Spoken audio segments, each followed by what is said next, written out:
শীতের সকালের নরম আলোতে হঠাৎ চোখে পড়ে বালুর উপর লালচে নড়াচড়া। একটু তাকাতেই বোঝা যায় চারপাশে ছড়িয়ে আছে অসংখ্য লাল কাঁকড়া। কেউ দ্রুত গর্তে ঢুকে যাচ্ছে, কেউ আবার ভেজা বালুর উপর থেমে চারপাশ দেখছে। দূরে নোনা বাতাসের সঙ্গে ভেসে আসে পাখির ডানার শব্দ।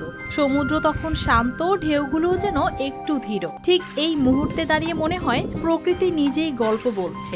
কিছুক্ষণ পর বোঝা যায় জায়গাটা সাধারণ কোনো সৈকত নয়। বর্ষার 6 মাস পানির নিচে থাকা ভূমি শীত এলেই আবার জেগে উঠেছে। একসময় হাইরের চর বলা হতো, এখন সেটি পরিচিত নতুন নামে। সমুদ্রের মাঝখানে ভাসমান একটি দ্বীপ চর বিজয়, যেখানে দেশি বিদেশি পর্যটক আসলে সবচেয়ে বেশি আকর্ষিত হচ্ছেন তারা।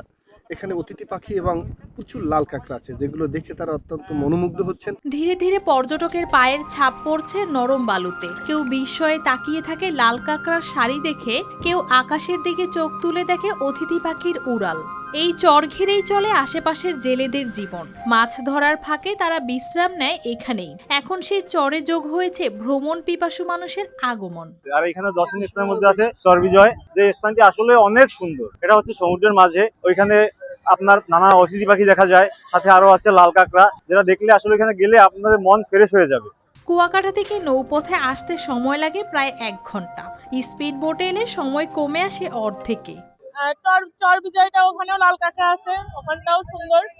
টোটাল বলতে গেলে পুরো এইটা এলাকাটা বা পরিবেশটাই সুন্দর। আমরা যশোর থেকে এসেছি, অনেকে এসেছি, ফ্যামিলি নিয়ে এসেছি, বন্ধু বান্ধব। দ্বীপটিতে এখনো কোনো স্থায়ী বসতি নেই, তবে সবুজায়নের চেষ্টা চলছে। বন বিভাগ ও প্রশাসনের লাগানো গাছের অনেকগুলো টিকে আছে লবণাক্ত বাতাসের মধ্যেও। যে আমাদের চর বিজয় আমাদের প্রাকৃতিক যে সৌন্দর্য এবং আমাদের বিভিন্ন রকমের জীববৈচিত্র্যের জন্য অন্যতম একটা জায়গা, সেটা আমাদের কুয়াকাটা থেকে অদূরেই। কিন্তু সম্প্রতি দেখা যাচ্ছে যে অনেকেই এখানে যে পিকনিক থেকে শুরু করে, যদি এটা এখনো মাত্র চর, এখানে যাওয়ার মতো কোনো পরিবেশ হয় নাই, কিংবা বসবাসে মানে ট্যুরিস্টের জন্য এরকম প্লেস হয় না। পর্যটন ব্যবসায়ীরা বলছেন, নিরাপত্তা ও পরিকল্পিত ব্যবস্থাপনা হলে এই চর কুয়াকাটার পর্যটনের নতুন সম্ভাবনার দরজা খুলে দিতে পারে। সমুদ্রের বুক চিরে জেগে ওঠা চর বিজয় প্রকৃতি, জীবিকা ও পর্যটনের এক বাস্তব মিলনস্থল। News desk, RTV।